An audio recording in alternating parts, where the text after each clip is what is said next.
Halo semua, salam sejahtera Malaysia. Selamat datang ke channel Fels Lifestyle. Terima kasih kerana terus setia dan bersama di dalam channel ini. Saudara-saudara, akhirnya kita telah dikejutkan dengan satu berita peletakan jawatan yang pasti mengejutkan ramai kepimpinan politik, terutamanya di dalam PH, terutamanya di dalam parti Perdana Menteri sendiri, Datuk Seri Anwar Ibrahim. Bagi saya ini peletakan mengejutkan ramai dan pasti mengejutkan kepimpinan PKR sendiri. Dalam satu keputusan ataupun satu berita dikongsikan melalui FMT bertarik 11 Februari, Iswardi Morni letak semua jawatan PKR selepas sabitan hasut. Pemimpin PKR Iswardi Morni melepaskan semua jawatannya dalam parti selepas didenda RM5,000 bulan lalu kerana menghina Yang di-Pertuan Agong 4 tahun lepas. Dalam video dimuat naik ke TikTok, Ketua Bahagian Petra Jaya dan Setiausaha Koordinasi Penerangan PKR itu berkata, beliau akan berundur secara rasmi daripada jawatan kepimpinannya dalam parti. Kes mahkamah tamat dan saya telah didenda. Saya tidak membuat rayuan, jadi saya tidak boleh bertanding dalam pilihan raya akan datang. Paling awal saya boleh bertanding dalam pilihan raya ialah pada 2032. Untuk pemilihan parti terpulang kepada parti, tapi saya percaya parti pun tidak akan membenarkan saya bertanding sebarang jawatan dalam parti. Iswardi didakwa pada 1 Jun 2021 mengikut Seksyen 4 dalam kurungan 1 dalam kurungan E Akta Hasutan 1948 atas kenyataannya di Facebook yang dianggap berbau hasutan dan menghina Al-Sultan Abdullah Sultan Ahmad Shah. Pada 23 Januari lalu, Mahkamah Session KL mendapati Iswardi bersalah dan menjatuhkan hukuman RM5,000. Iswardi mempunyai masa sehingga 6 Februari lalu untuk memfailkan rayuan terhadap sabitan serta hukumannya. Faktor utama Iswardi perlu pertimbangkan ialah beliau dilarang bertanding dalam pilihan raya parlimen atau PRN selama 5 tahun. Melainkan beliau mendapat pengampunan agung. Perlembagaan Persekutuan melucutkan kelayakan sesiapa saja daripada bertanding sebagai calon pilihan raya selama 5 tahun selepas dihukum penjara sekurang-kurangnya setahun atau denda minimum RM2,000. Walaupun Iswardi mengakui tidak pasti masa depan politiknya dalam PKR, tetapi beliau akan terus terlibat dalam politik. Saya tidak pernah bercita-cita menjadi wakil rakyat atau menteri. Saya menyertai politik kerana saya percaya rakyat perlu mempunyai suara.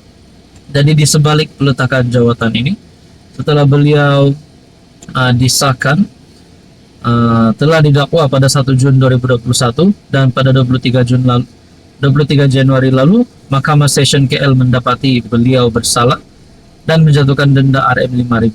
Ini bukti bahawa parti PKR juga tulus melihat kepimpinan mereka yang terlibat dengan kes sedemikian dan pada akhirnya meletakkan jawatan. Apa komen Anda? Hai, hello, salam sejahtera Malaysia. Selamat datang ke channel Fels Lifestyle. Terima kasih tuan-tuan dan puan kerana terus setia dan bersama di dalam channel ini. Ini satu kejutan untuk Sanusi, satu kejutan besar untuk kepimpinan PN dan terutamanya Hadi Awang sebagai Presiden PAS dan Sanusi sendiri sebagai Menteri Besar Kedah. Adakah pada pilihan raya negeri di Kedah nanti, adakah Sanusi, PAS dan PN dapat bertahan lagi? Adakah mereka akan terus menang lagi? Ataupun kerajaan gabungan hari ini, PHBN, akan menerajui, akan menjadi kerajaan negeri yang baharu di Kedah? Saudara-saudara yang saya hormati, kalaulah PHBN akan menjadi kerajaan nanti, sudah pasti Sanusi tidak lagi layak menjadi MB. Kecuali lah Sanusi masuk PH ataupun BN mungkin bolehlah, tapi adakah perkara itu tidak mustahil untuk berlaku. Saudara-saudara, menurut Saifuddin Nasution, melalui satu artikel Malaysia Kini, PHBN Kedah siap sedia jadi kerajaan menanti. PH dan BN Kedah bersiap sedia menjadi kerajaan menanti pada pilihan raya negeri akan datang.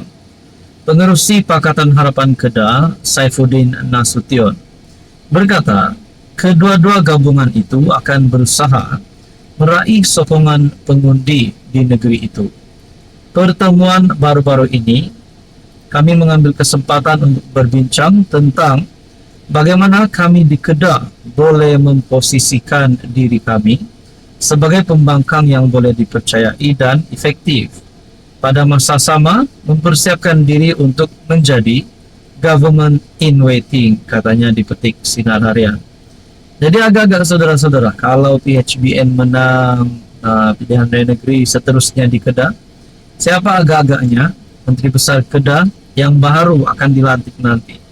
Mungkinkah Saifuddin Nasution ataupun mungkin kepimpinan daripada Barisan Nasional?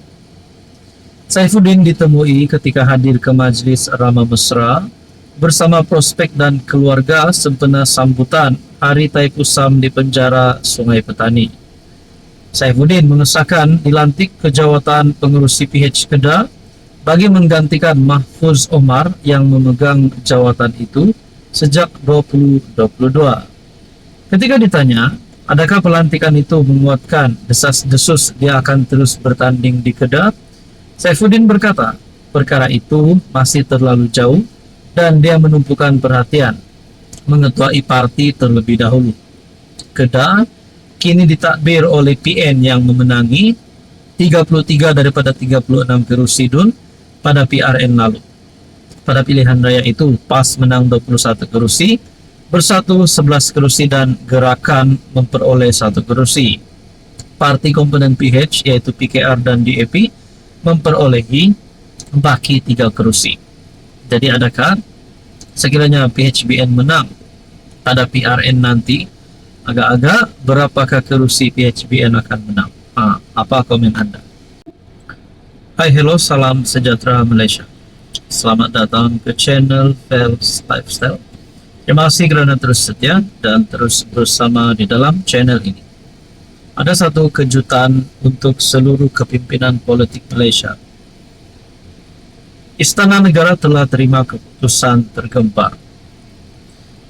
Kenapa tiba-tiba pula ada berita yang menyebut berkaitan dengan memuat naik kandungan palsu dan jelik berkait agung di Facebook? Saudara-saudara, kita sebagai rakyat Malaysia perlu menghormati Istana Negara, menghormati Raja-Raja Melayu. Kenapa masih sehingga hari ini masih ada berita berkaitan dengan perkara ini, berkaitan dengan kandungan palsu, berkaitan dengan hantaran jelik yang melibatkan Istana Negara, yang melibatkan nama yang di Pertuan Agong. 6 disiasat muat naik kandungan palsu, jelik berkait agung di Facebook. Ini bagi saya sebagai rakyat Malaysia adalah satu berita yang mendukacitakan. Kita janganlah menjadikan perkara ini menjadikan perkara ini satu normalisasi di dalam Malaysia. Suruhanjaya Komunikasi dan Multimedia Malaysia turut menyiasat seorang suspek di Setapak kerana disyaki memuat naik kandungan palsu terhadap mesyuarat Majlis Raja-Raja. SKMM, Suruhanjaya Komunikasi dan Multimedia Malaysia, menyiasat 6 individu kerana dipercayai memuat naik kandungan berunsur palsu dan jelik melibatkan Yang di Pertuan Agong, Sultan Ibrahim dan Majlis Raja-Raja di Facebook. SKMM dalam satu kenyataan berkata, satu operasi pemeriksaan dijalankan hari ini terhadap seorang suspek di Setapak kerana disyaki memuat naik kandungan palsu terhadap mesyuarat Majlis Raja-Raja. Bagi saya saudara-saudara, siapapun juga yang cuba untuk membuat perkara sedemikian, perkara yang keji ini, Bagi saya, mereka perlu dikenakan tindakan undang-undang. Tidak pastilah mereka disamankah, ditangkapkah, kita pun tidak tahu apa akan berlaku. Yang pasti, 6 disiasat berkaitan dengan membuat naik kandungan palsu jelik berkait Agung di Facebook. Artikel daripada FMT bertarik 11 Februari. Di dalam artikel ini juga menyebut kes itu disiasat mengikut Section 233 dalam kurungan 1 dalam kurungan E Akta Komunikasi dan Multimedia 1998 yang memperuntukkan hukuman denda Rm 50.000 atau penjara 1 tahun atau kedua-duanya sekali.